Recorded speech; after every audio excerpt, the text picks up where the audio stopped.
Stop doing your strength sessions before you're running, and here's why.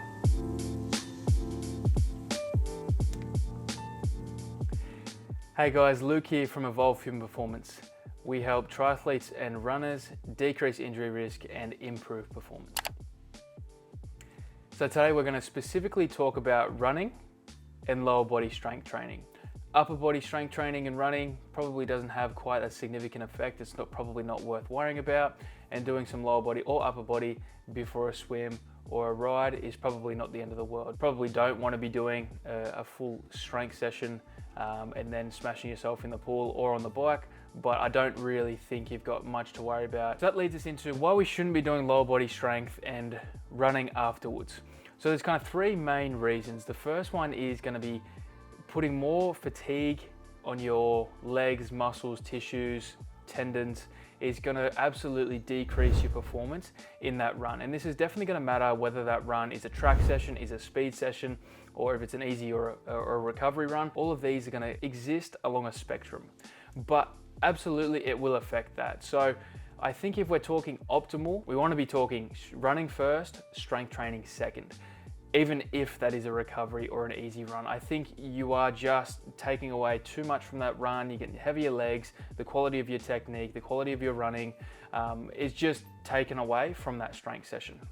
So that's the first one. I think it's decreasing the performance of an easier or a recovery run, and absolutely of a speed or a harder session or a tempo run. You're not going to be able to get as high a speed, you're not going to be able to get as high a stimulus as you want to be getting. The second one is actually increasing your risk of injury. So I think you're fatiguing your legs, your muscles, your tendons, your tissues, and then going for a run afterwards is absolutely going to increase that chance of injury. I think it's going to change the technique of your stride. I think it's going to change how you overall feel. And I think just the fatigue alone and then running, you're going to increase that risk of injury. I think it's pretty logical to assume that that is the case.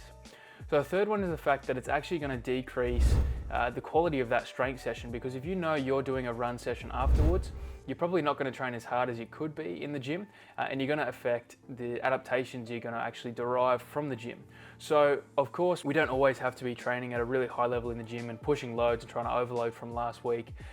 But if you're an endurance athlete, strength sessions are probably few and far between. You probably might be doing max 2 a week. Do we really want to sacrifice the quality of one just because it's more convenient for us to do our strength first and our run second?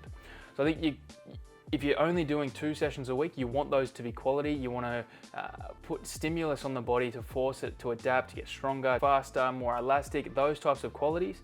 So if you go into a strength session and you're going to run afterwards, you're probably going to cut the volume and intensity down, and you're not really going to get those adaptations from the strength session itself. So what should we do instead? Well, I think it's pretty simple. We just swap them around. So I think doing a run first and then a strength second is absolutely essential if you want to optimize that run, optimize the strength session, and then optimize the recovery of your legs. So essentially your main priority is more than likely going to be running and endurance training. So we want to do that first because that is the priority. We don't want to sacrifice that just because it's more convenient to us. So essentially you're going to get a higher quality run. You might be able to hit some faster speeds or a tempo that feels better. Even if it's a recovery run, you might feel a little bit lighter and the legs aren't heavy. Running is your main priority. This should be a priority to you. Second, we want to strength train, and that's going to be a higher quality strength session because you know you don't have anything afterwards. Hopefully the day after you might have off or a little bit lower. We're going to save that for another video on scheduling your strength sessions. So you can have a higher quality run and a higher quality strength session because you don't have to worry about anything afterwards. So you can, hit your legs with a bit of volume and intensity and kind of force those adaptations. I think a third benefit to adding a strength session in after a run is the fact that you can actually adjust your strength session dependent on how that run went. So it's not uncommon for little niggles and little things to flare up throughout a run. So if, sometimes it's the left knee or the right Achilles or whatever it might be, sometimes I'm a big advocate for loading these things up in the gym and getting onto them early and not letting them progress to more serious injuries. So if anything kind of comes up in that run, you can load it up in the gym directly afterwards. You've probably got a day off, at least kind of running that day. It could be a bike or a swim or whatever it might be if you're doing triple sessions or double sessions, but you're not running later that day, so you don't have to worry about that fatigue kind of carrying over into a session later that night, and chances are you might have a lower day the day after, if not no running altogether. So you can really attack your legs in the gym, load up those niggles, and then give yourself enough chance to recover.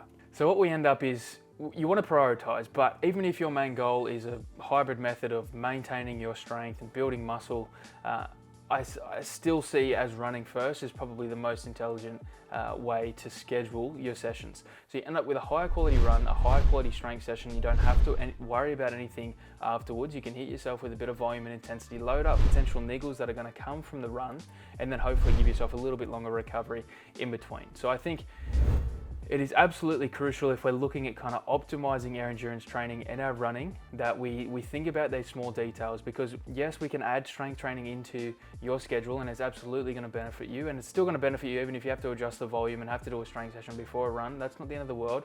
We've done that with a few athletes and it's okay. But if we're looking for optimal, we want to run first, strength session. It's going to affect that endurance session and then affect that strength session as well. So as I alluded to, I'm going to do another video on actually scheduling a week, where to plug in those sessions. So if you want to hear about that, you let me know. If you like this video, give me a comment, like, whatever it is you want to do. Subscribe. I appreciate the view. Look out for more of these videos. Thanks for watching.